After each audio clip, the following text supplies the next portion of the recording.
This is first lecture of FSC Physics Part 1, Chapter number 2, Vector and Equilibrium.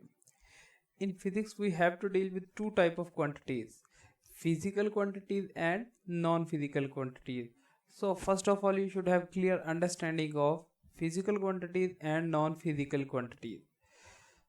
Physical quantities are basically those type of quantities which we can measure accurately, like temperature, mass and pressure.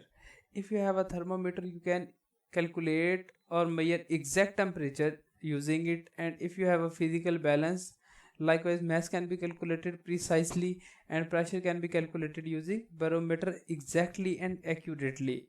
While on the other hand, there are some physical quantities which we cannot measure accurately, like weather conditions in Lahore. One can say that it may rain or it will be warm this afternoon, but this won't be accurate 100%.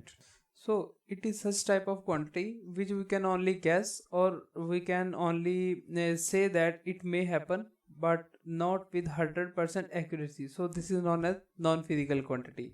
Next, physical quantities are further divided into two categories: scalars and vectors. Scalars are those quantities which require only magnitude for their complete description, like again temperature, mass and length. All these quantities are scalars. When we are telling the mass of something to someone, we will say that it will be 15 kg or 19 kg or whatever. You are telling him 15 or 19, that is magnitude, and kg, that is unit. You don't need to tell the direction of the mass, that the mass is lying along x-axis, yeah, along east, yeah, west, yeah, south or east. Clear? So likewise temperature is a scalar quantity. We only need magnitude, like 13 Celsius or Kelvin, whatever unit you are using. Likewise length, 5 meter, 7 meter, but not with the direction. So such sort of quantities which require only magnitude for their complete description are known as scalar quantities. On the other hand, we have another type of quantities that are known as vectors. Vectors are such sort of quantities which need magnitude and direction, both things, for their complete description, like velocity, force and acceleration. Understand this vector quantity with an example. Let's consider you have to go from Defense to Liberty Point. You know that the distance is almost 8 to 9 kilometer, but you don't know the exact direction. So you know the magnitude, that is around 9 or 10 kilometer, but you don't know the exact direction. So you won't be able to go or reach Liberty Point starting from Defense. You can move in either direction.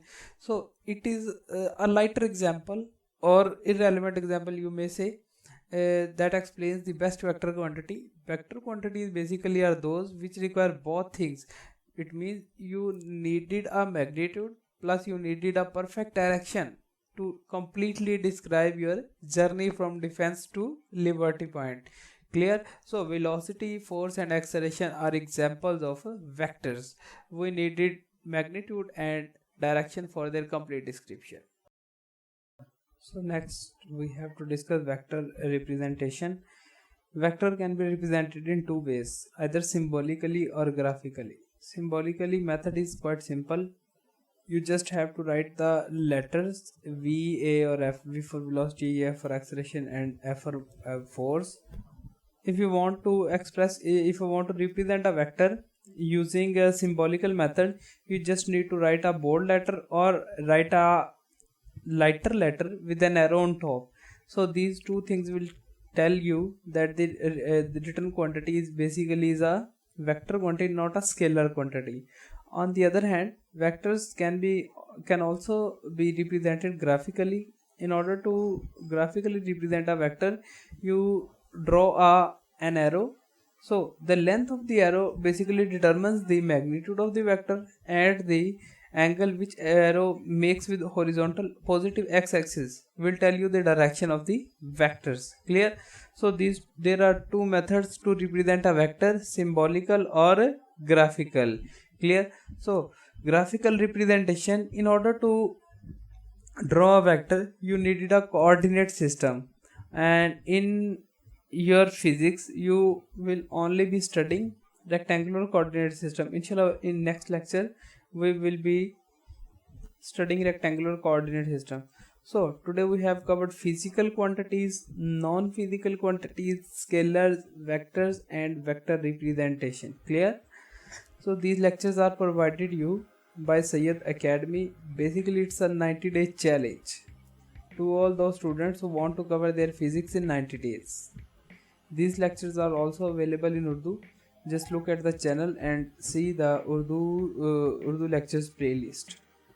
If you do like the lecture, kindly like, share, comment, and subscribe 90 Day Physics. Thank you.